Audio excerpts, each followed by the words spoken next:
우리가 믿는 하나님에게는 하나의 특성이 있는데 그게 뭐냐 하면 바로 역전의 하나님이다 하는 겁니다. 우리가 지난 이제 가정 모임에서 이 부분을 잠깐 얘기를 했는데 아마 대부분은 이번 주 중에 그 내용을 공부를 하게 될 겁니다. 역전의 하나님이다. 예수 그리스도는 십자가의 죽음으로 끝을 맺습니다. 그런데 그 죽음의 자리에서 아들을 다시 일으키심으로 그 부활을 통해서 하나님의 역전을 보여주시는 거죠. 자, 아브라함과 사라는 100세입니다. 90세입니다. 이런 할아버지 할머니들을 통해서 하나님께서는 새 생명을 허락하심으로 모든 것이 끝났다고 생각하는 그들을 통해서 또한 역전의 능력을 나타내시지요. BC 870년경에 엘리야 선지자 시대입니다. 선지자조차도 알지 못했던 7,000명의 사람을 하나님께서 준비해 두셔서 모든 사람이 여호와 하나님을 버리고 바알을 쫓아가고 하나님을 떠난 것 같아 보이는 그 상황에서도 하나님은 그의 백성을 세워가시는 이런 역전의 하나님을 보여주셨습니다. 역전의 하나님은 그분의 일을 결국 이루어내시는 그런 전능하신 하나님이시죠. 그가 뜻하신 일, 그분이 이루어 가실 일에 대해서는 어떤 환경에서도 어떤 절망적인 상황에서도 포기할 수밖에 없는 마지막 자리에서도 반드시 그분의 일을 이루어내시는, 그분의 뜻하신 것을 성취해내시는 그런 전능하신 하나님입니다. 오늘 우리도 크게 두려워할 것이 없지요. 왜냐하면 우리도 역시 전능하신 하나님께서, 역전의 하나님께서 우리를 책임지고 계시기 때문입니다. 우리는 우리 인생을 하나님께 내어드린 사람들입니다. 우리 인생을 하나님께 내어드린 사람들이지요. 그 하나님은 신실하신 분인 것을 알기 때문에 또 우리를 지으시고 우리를 통해서 그분의 목적대로 그분의 모든 일을 이루어 가시는데 아무런 부족함이 없다는 것을 알기에, 내가 내 인생이라고 해서 아무리 내가 계획하고 내가 쥐고 있어도 내 마음대로 되는 게 아니잖아요. 우리를 지으신 하나님께서 그분의 선하신 뜻 가운데 내 인생을 통해서도 그분의 뜻을 이루어 가시는 줄 우리는 분명히 믿기 때문에 지금 당장 이해가 안 되고 지금 당장 걱정거리가 있고 지금 당장 해결할 문제가 있다고 하더라도 우리는 그 신실하신 하나님께 내 인생을 다 내어드린 사람들입니다. 믿음의 사람들이지요. 그러니 두려워할 필요가 없습니다. 내 상황이 어떠하든지 역전의 하나님은 그분의 일을 이루어내실 것입니다. 내 처지가 어떠하든지 그것과 관계없이 우리 주님은 내 인생을 붙잡아 그분이 뜻하신 대로 내 인생을 통해서 그분의 일을 다 이루어내실 테니까 불필요하게 염려하고 걱정할 필요 없지요. 맡겨드리면 되는 겁니다. 선뜻 내 삶에 내가 동의가 안 돼도 우리 신실하신 하나님, 그 역전의 하나님께 우리를 맡겨드리면 되는 거지요. 이 파스칼의 방세에 보면 이런 글이 있습니다. 절대 침몰하지 않으리라는 보장이 있다면 폭풍이 휘몰아치는 배 안에 있는 것은 오히려 즐거운 일이다. 교회를 괴롭히는 박해는 이러한 성질의 것이다 그랬습니다. 자, 폭풍이 휘몰아칠 때 혹시 배가 침몰할까 우리는 걱정을 합니다. 그러나 배가 침몰하지 않는다는 분명한 보장만 있다면 그 폭풍 속에 있는 것은 오히려 즐거운 일이 될 수 있다. 교회가 박해받는 것도 이와 같다는 겁니다. 하나님을 거역하는 자들이 교회를 박해합니다. 마치 폭풍처럼 배를 뒤엎으려고 그들의 박해가 강렬한 것 같지만, 그러나 결코 하나님의 교회는 그런 박해 속에서 무너지지 않는다는 말입니다. 우리의 인생도 마찬가지입니다. 우리의 삶 역시 하나님께서 우리를 붙잡고 계시니 우리는 침몰하지 않는 겁니다. 우리의 인생이 침몰하지 않으니 어떤 어려움과 어떤 문제가 폭풍처럼 우리에게 달려들어서 막 지금이라도 배가 넘어질 듯 해도 결코 그런 일은 없다는 사실을 알아야 합니다. 내 인생은 내가 평가하는 게 아닙니다. 왜냐하면 내가 만든 인생이 아니기 때문에 그래요. 내가 시작한 인생이 아니기 때문에 그래요.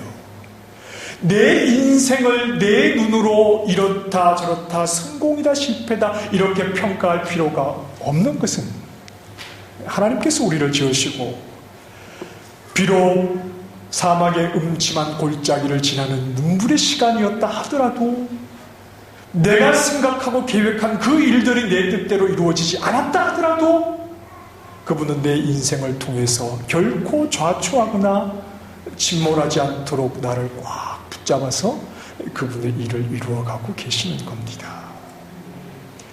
우리는 내 인생을 통해서 내 영광이 드러나지 않을 때 실망합니다. 그러나 실수가 없으신 하나님은 내 생각과 관계없이 그분의 때에 그분의 방법으로 내 삶을 인도하셔서 그분의 영광을 극대화해서 내 인생을 통해서 영광 받으시는, 내 인생의 인도자요 내 삶을 주관하고 계시는 분이라는 것을 우리는 고백하게 됩니다.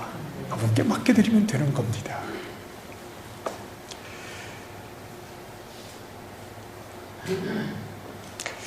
자, 이렇게 모든 상황 속에서 그분의 뜻을 성취해내시는 하나님의 모습, 결코 실패하지 않도록, 하나님의 교회와 하나님의 백성이 결코 무너지지 않도록 붙잡으시는 그 하나님의 모습을 오늘 본문에서는 이렇게 말하고 있습니다. 1절 말씀에 이 일 후에. 자, 이 말은 시간적으로 앞에 일어난 어떤 사건 뒤에 그 다음에 일어나는 일을 이야기하려고 하는 말이 아닙니다.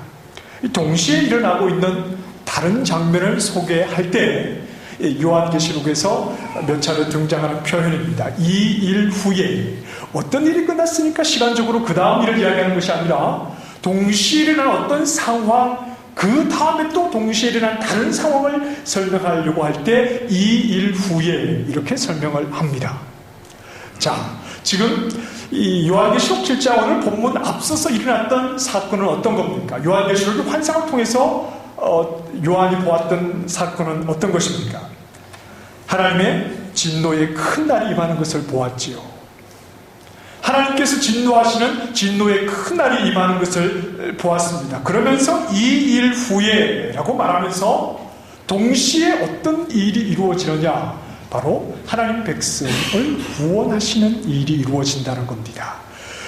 하나님을 거역한 자들을 향해서 큰 진노를 부으시는 그 사건과 함께 동시에 어떤 일이 일어나느냐, 그의 백성을 구원하시는 일이 일어나는 겁니다. 오늘 본문에 그것이 기록이 되어 있는데, 자, 끝까지 하나님을 거부하고 눈에 보이는 물질이 전부이고 또 영원한 줄 알아서 이 땅에서 육신의 욕심이나 채우면서 안전하게 살고자 하는 자들에게 임하는 여호와의 진노와 심판이 임하게 될 것을 분명하게 말씀을 해 주었습니다.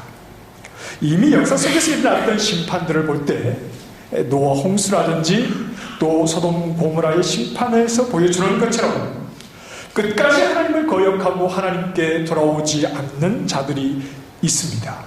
그리고 그들에게는 결코 피할 수 없는 두려운 하나님의 진노의 심판이 임하게 되는 겁니다. 누가복음 17장 26절 이하에 보면 예수님이 이렇게 말씀합니다. 노아의 때에 된 것과 같이 인자의 때에도 그러하리라. 노아가 방주에 들어가던 날까지 사람들이 먹고 마시고 장가 들고 시집 가더니 홍수가 나서 그들을 다 멸망시켰으며 또 롯의 때와 같으리니 사람들이 먹고 마시고 사고 팔고 심고 집을 짓더니 롯이 소돔에서 나가던 날에 하늘로부터 불과 유황이 비오듯 하여 그들을 멸망시켰느니라. 인자가 나타나는 날에도 이러하리라. 하나님의 심판을 이야기하고 하나님의 심판을 예고해도 끝까지 하나님을 거부하고 돌아오지 않는 자들이 있었다는 말입니다. 갑자기 하나님의 심판이 예고한 대로 임하였던 것과 마찬가지로 이제 이 땅을 심판하기 위해서 우리 예수님께서 다시 오실 때 그때에도 끝까지 하나님을 거부하는 자들이 있을 것이고 그들에게 임할 하나님의 진노의 심판은 결코 피할 수가 없다는 말입니다. 하지만 이 일 후에라는 말씀으로 결코 하나님이 지으신 피조물들, 하나님이 지으신 인생들이 모두 하나님의 진노의 심판을 받는 자리에 서서 멸망할 자들만 남아있는 것은 아니라는 것을 알려주시는 거지요. 독생자 예수 그리스도를 이 땅에 보내셔서 죄 가운데 죽어있던 자들을 구원해 내시는 그 하나님의 뜻은 결코 멸망받을 죄인들 가운데서도 반드시 무너지지 않고 그대로 뜻하신 대로 이루어져서 구원 얻을 자들을 구원해 내시는 하나님의 진노와 하나님의 심판이 모두에게 임해야 할 것 같은 이 죄악된 세상이라 하더라도 그 가운데서 하나님이 그분의 뜻하셔서 구원해 내시는 자들은 반드시 있게 되는 이 역전의 하나님의 놀라운 역사가 나타나게 된다는 겁니다. 하나님을 거부하는 죄인들을 멸하시는 것으로 이 세상을 끝내시는 것이 아니라 구원을 이루고자 하신 그 하나님의 뜻이 반드시 성취된다는 말이지요. 그러기 위해서 우리 하나님은 세상을 심판하실 그때까지 끊임없이 세상은 하나님을 거부하고 하나님을 향해 불순종하겠지만 그리하여서 그들에게 하나님의 진노의 심판이 당연히 임해야 하겠지만 그 심판이 임하는 그때에 또한 하나님께서 구원받을 자들을 건져내시기 때문에 세상이 가고 흐르고 시간이 흐르고 많은 사람들이 하나님을 거부한다 하더라도 반드시 하나님께서 세우시는 하나님의 사람들이 이 세상 가운데 거하고 있다는 말입니다. 그들에게 진리를 깨닫게 하셔서 끝까지 그 진리를 따르도록 하나님께서 그의 백성을 붙잡고 계시다는 말입니다. 진리는 사회성으로 증명되는 것이 아니라고 말씀을 드렸습니다. 얼마나 많은 사람들이 동의하고 찬성하느냐, 얼마나 많은 사람들이 고개를 끄덕여 주느냐, 이것이 진리를 결정하는 문제는 아닙니다. 예레미야 시대에 예레미야가 하나님의 말씀을 선포했을 때 예레미야 외에 하나님의 이름으로 선포했던 다른 선지자들은 예레미야와 전혀 반대의 메시지를 선포했지요. 그리고 그 시대의 모든 백성들도 예레미야 선지자가 하는 말을 하나님의 말씀으로 듣는 것이 아니라 다른 선지자들이 선포하는 말씀을 하나님의 말씀으로 들었습니다. 그 선지자들은 하나같이 이렇게 선포했지요. 이 나라는 결코 망하지 않습니다. 하나님의 백성인 이 나라는 결코 무너지지 않습니다. 모든 선지자들이 그렇게 선포하고 모든 백성들이 그 말에 고개를 끄덕였지만 예레미야 홀로 이 나라는 망합니다. 이 나라는 망합니다. 홀로 그는 이 메시지를 선포했습니다. 외로웠습니다. 고난을 많이 겪었지요. 예레미야 말에 귀를 기울이는 사람은 없었습니다. 예레미야의 선포는 사회가 동의하는 그런 메시지가 아니었기에 반사회적인 메시지였습니다. 그러나 유일한 진리의 메시지는 예레미야 선지자가 선포했던 메시지뿐이었습니다. 진리를 따르는 우리 그리스도인들의 싸움은 다수와의 싸움입니다. 세상과의 싸움입니다. 요한복음 1장에 보면 참 빛 곧 세상에 와서 각 사람에게 비추는 빛이 있었나니 그가 세상에 계셨으며 세상은 그로 말미암아 지은 바 되었으되 세상이 그를 알지 못하였고 자기 땅에 오매 자기 백성이 영접하지 아니하였으나 은혜와 진리가 충만하신 모습으로 오신 그 하나님을 거부하는 세상과의 싸움, 그것이 바로 오늘 하나님의 백성으로 살아가는 우리의 싸움입니다. 노아가 세상과 외로운 싸움을 싸웠던 것처럼 다수의 소리를 따라가지 않고 오직 한 분, 그러나 우리를 지으신 유일하신 하나님의 말씀에만 순종하며 살아가는 것입니다. 우리의 삶은 다수의 의견에 동의하는 삶이 아닙니다. 하나님의 백성된 우리의 삶은 순복하는 삶입니다. 한 분 하나님의 말씀에 순종하고 그 말씀에 복종하는 이러한 삶이지요. 이런 자들을 가리켜서 성경은 여호와의 소유된 자들이다, 이렇게 말씀을 합니다. 출애굽기 15장 5절에 보면 출애굽 후에 이제 이스라엘 백성들이 시내산에 도착했을 때 하나님이 말씀합니다. 너희가 내 말을 잘 듣고 내 언약을 지키면 너희는 모든 민족 중에서 내 소유가 되겠고, 그리고 레위기 20장 26절에 너희는 나에게 거룩할지어다. 이는 나 여호와가 거룩하고 내가 또 너희를 나의 소유로 삼으려고 너희를 만민 중에서 구별하였습니다. 하나님의 백성 이스라엘의 사명은 한 가지입니다. 여호와 하나님께 거룩한 자가 되는 것입니다. 하나님을 알지 못하는 만민들과 구별되고 오직 여호와 하나님만을 인정하고 하나님 말씀에 순종하여 하나님의 소유된 자로 살아가는 것, 그것이 이 세상, 하나님을 알지 못하는, 하나님을 거부하는 세상 가운데 살아가는 하나님의 백성으로서의 유일한 사명입니다. 오늘 우리도 마찬가지죠. 갈수록 세상이 하나님을 거부하고 하나님 말씀에 위배된 것을 많은 사람들이 동의하면서 그것을 쫓아간다 하더라도 하나님의 말씀과 다른 것은 진리가 아닙니다. 많은 사람들이 온 사회가 그것을 진리라고 얘기를 해도 하나님의 소유된 우리에게는 진리가 아닐 수 있다는 것을 우리는 생각을 해야 합니다. 이런 자들을 여호와 하나님의 소유 또는 여호와 하나님의 종이라고 말씀합니다. 오늘 본문 3절 말씀에 천사들이 이런 말을 합니다. 우리가 우리 하나님의 종들의 이마에 인치기까지 땅이나 바다나 나무들을 해하지 말라. 종들의 이마에 인을 친다는 것은 당시 로마 문화에서는 쉽게 이해가 되는 그런 그림입니다. 당시 이 짐승이나 노예에게 도장을 찍지요. 쇠에 달군, 불에 달군 쇠의 자국이나 어떤 상처를 내서 도장을 찍습니다. 그 도장은 내가 누구에게 속했는가 하는 것을 보여주는 겁니다. 나에게 찍혀있는 그 도장을 가지고 나를 소유하고 계시는 분이 누구인가 하는 것을 분명하게 드러내는 겁니다. 우리가 우리 하나님의 종들의 이마에 인치기까지, 결국 그 도장은, 하나님의 종들에게 찍혀있는 그 이마에 찍혀있는 도장은 그들이 누구에게 속한 자들인가 하는 것을 분명하게 보여주는 구별이 되는 거지요. 하나님은 자기의 종들을 반드시 지키시는 분입니다. 우리 하나님은 하나님의 종들을 반드시 지켜주시는 분입니다. 좋은 씨를 밭에 뿌립니다. 그 원수가 가라지를 심고 갔지요.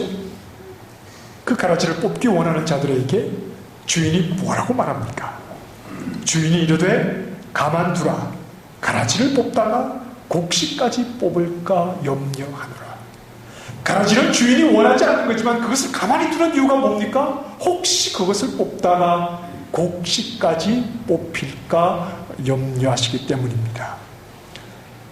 가라지를 알곡과 구별하실 때 우리 주님의 최우선의 관심은 알곡이 해를 입지 않도록 하시는 겁니다. 우리 주님은 바보가 아니시지요. 바보가 아니십니다. 자기의 소유를 잃어버리시는 분이 아닙니다. 주님의 소유로 삼은 자들, 주님의 종들, 주님의 말씀을 따르는 것을 자신들의 사명으로 생각하고 있는 하나님의 사람들을 잃어버리도록 내버려 두시는 분이 아니시라는 겁니다. 요한계시록 3장 10절에 보면 빌라델비아 교회를 향해서 말씀하십니다. 네가 나의 인내의 말씀을 지켰은즉 내가 또한 너를 지켜 시험의 때를 면하게 하리니 이는 장차 온 세상에 임하여 땅에 거하는 자들을 시험할 때라. 하나님의 말씀을 지키는 것을 자기의 사명으로 알고 세상이 말하는 진리를 좇지 아니하고 하나님 말씀에 순종하고 복종하며 살아가는 자들, 그 말씀을 지키는 하나님의 종들을 하나님은 반드시 지켜주신다는 말씀입니다. 오늘 본문에서 네 천사가 땅 네 모퉁이에 서서 사방의 바람을 붙잡았습니다. 아직 바람을 불지 못하도록 붙잡아 두고 있지요. 이 네 모퉁이에 선 천사들은 2절 말씀에 보니까 땅과 바다를 해롭게 할 권세를 받은 자들입니다. 이제 그들이 붙잡고 있는 바람을 놓으면 이 땅과 바다는 해를 입게 되는 거죠. 이것은 바로 하나님의 진노의 심판을 가리키는 겁니다. 바람이 불어서 땅을 해롭게 하는 것은 이 땅을 향한 하나님의 심판에 대해서 말씀을 합니다. 이 성경 예레미야 49장에 보면 엘람에 대한 심판의 말씀이 있는데 하늘의 사방에서부터 사방 바람을 엘람에 오게 하여 그들을 사방으로 흩으리니 내가 재앙 곧 나의 진노를 그들 위에 내릴 것이며 내가 또 그 뒤로 칼을 보내어 그들을 멸망시키리라. 사방에 바람을 불어서 그들을 흩겠다는 말씀은 그들에게 진노와 재앙을 내리시겠다는 말씀입니다. 자, 그런데 땅의 네 모퉁이에 서서 네 바람을 붙잡고 있는 천사들에게 다른 천사가 와서 큰 소리로 외칩니다. 아직 그 바람을 놓지 말라는 겁니다. 이 천사는 2절 말씀에 보면 해 돋는 대로부터 올라온 천사입니다. 해 돋는 대는 동쪽을 가리키는 대요. 에스겔 43장에 하나님의 영광이 동쪽에서 오는데 메시아가 오시는 방향을 말하고 있습니다. 그래서 오늘 해돋는 동쪽에서 왔다는 것은 하나님으로부터 명령을 수행하기 위해서 보냄을 받은 천사라는 말입니다. 자, 여기서 우리가 오늘 좀 생각을 해야 할 부분은 그가 하나님의 종들의 이마에 인을 쳐서 하나님의 소유된 자들이라는 것을 확인하는 때가 언제냐 하는 겁니다. 아직 내 바람을 놓지 말고 하나님의 소유된 자들의 이마에 인을 치는 때, 그것은 바람을 잡고 있는 동안입니다.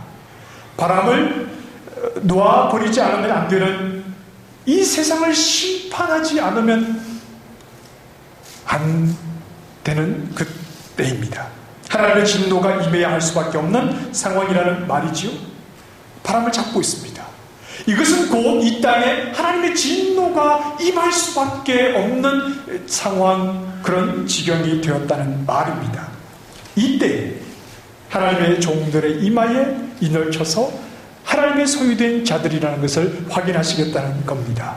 세상은 끊임없이 하나님을 거부하기를 멈추지 않고 있다는 말입니다. 마치 엘리야 시대처럼 온 세상이 여호와 하나님을 거부하고 하나님을 무시하고 또 하나님 말씀을 따르는 자, 하나님 말씀에 순종하는 자가 보이지 않는 것 같아도 하나님이 남겨두신 7,000명과 같은 하나님의 종들은 조용히 자기 자리를 지키면서 유일하신 여호와 하나님을 따르고 있었다는 말입니다.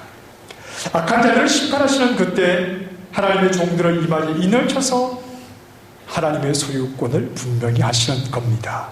알곡을 안전하게 지키시는 주님께서는 심판 속에서도 그의 백성을 지켜내시는 분이라는 겁니다. 하나님께서 나의 소유라고 분명히 하시는 그때가 언제입니까? 많은 사람들이 하나님을 따를 때, 많은 사람들이 하나님의 말씀을 진리라고 말할 때가 아니라 하나님의 내 바람을 놓아서 하나님의 진노가 임해야 할 수밖에 없는 그런 악한 상황, 하나님을 따르는 자가 없는 것 같아 보이고, 하나님의 말씀을 무시하고 하나님의 말씀을 진리로 받아들이지 않는 세상으로 가득한 것 같아 보여도, 그때 내 소유가 있다고 말씀하시며 숨겨둔 7,000명을 하나님께서 기억하시는 것처럼 그 소유된 자들을 하나님께서 나의 소유라고 분명히 이마에 인을 치신다는 말씀입니다. 자, 이렇게 살아가는 하나님의 소유된 종들의 수를 오늘 4절 말씀에서 14만 4천이라고 합니다.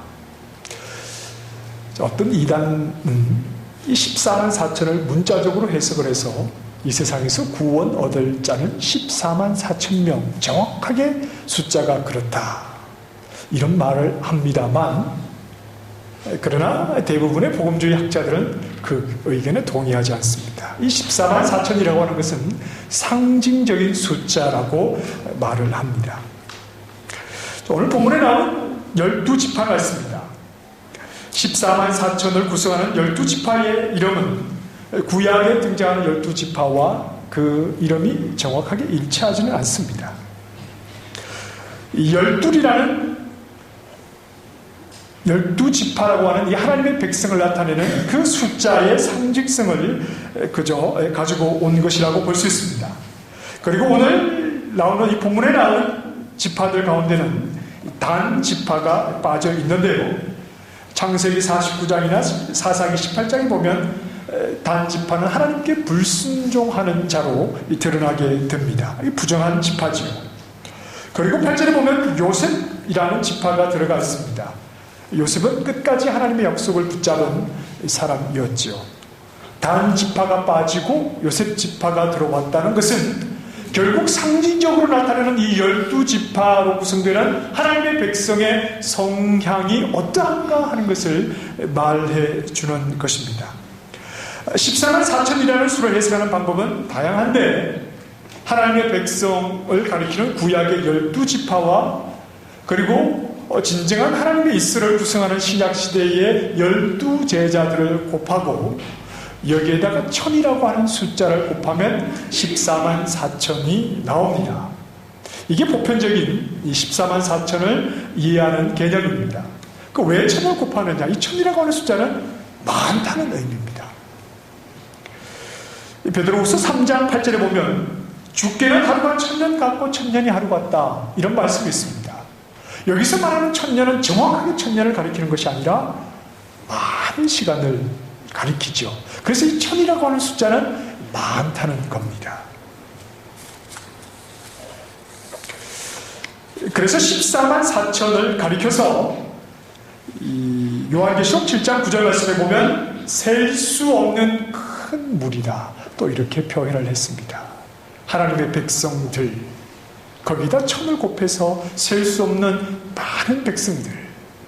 그러나 그 12지파는 하나님의 말씀에 불순종하고 하나님을 거역하는 자는 빠지고, 하나님의 말씀을 그대로 따라가며 하나님의 말씀이 나에게 이루어지면 그 삶이 나에게 형통한 줄 알았던 요셉과 같이, 비록 그가 종이 되고 비록 그가 죄수가 되어도 언제나 하나님 말씀 안에 있었던 그를 가리켜서 형통하다 성경이 이야기했던 것처럼 하나님의 말씀을 유일한 진리로 삼고 그 말씀을 쫓아가는 그러한 자들, 하나님께서 세우시는 자들이 바로 14만 4천 구원받을 하나님의 백성인 겁니다. 지나치게 14만 4천이라는 숫자에 매일 필요는 없겠지요. 방학을 마치면 숙제검사를 합니다. 숙제검사는 모두에게 두려운 것이 아닙니다. 방학 동안 공부를 하지 않고 그냥 내내 놀았던 친구들에게는 숙제검사가 두려운 시간이겠지만, 방학 동안 숙제를 착실하게 준비해 온 친구들은 오히려 숙제검사가 기다려지는 겁니다. 요한계시록에 이렇게 고백합니다. 아멘 주 예수여 오시옵소서. 이건 초대교회의 고백이었습니다. 아멘 주 예수여 오시옵소서. 우리도 주님 다시 오실 날을 사모해야 하겠습니다. 아멘. 주 예수여 속히 오시옵소서. 이것도 우리의 고백이 되어야 되지 않겠습니까? 우리는 아무 공로 없지만 예수 그리스도께서 주시는 그 의를 힘입어서 거룩하신 주님 앞에 나아갈 수 있기 때문입니다. 하나님의 종이 되어서 진리이신 예수 그리스도 그 복음의 말씀에 순종하며 살고자 몸부림쳤기 때문입니다. 몸부림치며 살도록 우리를 도우신 분은 바로 우리 하나님이셨지요. 세상이 하나님을 거부하고 하나님을 거역해도, 진실하게 믿음을 가지고 하나님을 쫓는 사람이 우리의 눈에 보이지 않는 것 같아도 한 사람 한 사람, 엘리야 시대에 하나님께서 하나님의 사람들을 숨겨놓으신 것과 마찬가지로 우리 한 사람 한 사람을 각자 서 있는 그 자리에 하나님의 사람, 하나님의 진리를 따르는 사람, 하나님의 소유된 사람, 하나님의 정된 사람, 그 이마에 하나님의 소유로 하나님의 인을 찍어놓은 사람들을 두셔서 이 악한 시대에 하나님의 말씀을 거부하는 이 시대 속에서도 하나님의 말씀을 유일한 진리인 줄 알아 그 말씀을 쫓아가는 자들로 우리를 세워주셨기 때문입니다. 나와 가까이 있는 세상은 거짓을 정당하다 말하고, 나와 가까이 있는 세상은 자기의 정욕을 진리라고 말하고, 나와 가까이 있는 세상은 많은 사람들이 손을 들 때 그것이 진리라고 말한다고 하더라도 하나님의 소유가 되어서 하나님의 인을 가지고 있는, 하나님의 도장을 받은 우리는 그러한 것에 흔들리지 않고 끝까지 하나님의 진리의 말씀만을 붙잡고 나아가게 되는 것입니다. 폭풍 속에 배가 흔들려도 어떤 핑계 대지 않고, 남들은 다 하는데 나 하나쯤이야 이렇게 쉽게 생각하지 않고, 온 사회가 그렇게 말하니 우리도 그렇게 하면 어떨까 이렇게 사회를 보고 진리를 판단하지 않고, 결코 하나님의 손에 붙들린 배는 어떤 풍랑에도 무너지지 않는 줄 알아서 끝까지 하나님의 말씀을 지키고 따르는 사람, 바로 하나님의 도장을 받은 사람이요, 하나님의 종이요, 하나님의 소유된 자인 줄 믿습니다. 내 바람을 잡고 계시지요. 반드시 이 세상, 하나님을 거역하는 세상에는 하나님의 진노의 심판이 임할 것입니다. 그러나 우리에게 예수 그리스도의 의를 허락하여 주시고 이 땅을 살아가지만 세상에 뒤섞이지 아니하고 하나님 말씀에 순종하며 어떻게든 살아가도록 우리에게 말씀으로 깨닫게 해주시고, 무지한 우리를 깨달아 알도록 도우시고, 또 죄의 자리에 빠지지 않도록 우리를 이끌어 주셔서 하나님의 종으로 살아가도록 도우시는 그 하나님께서 하나님의 진노의 심판이 임하는 그날 하나님의 소유되었다는 것을 분명하게 드러내시면서 우리를 구원해 주시는 줄 믿습니다. 우리는 부족하지만 하나님을 더욱 의지할 수 있기를 바랍니다. 우리를 붙드시는 그분의 손을, 그 전능하신 손을 늘 의지하고 세상과 구별되어 우리가 가는 길이 바른 길인 줄 알아 하나님 앞에서 구별된 하나님의 종으로 진실하게 살아가시기를 바랍니다. 하나님이 이 땅을 심판하시는 그때 하나님의 영광을 노래하는 숨어있는 하나님이 세우신 7,000명의 모습으로 하나님의 백성답게 살아가시는 믿음의 종들이 다 되시기를 주님의 이름으로 축원합니다. 기도하겠습니다.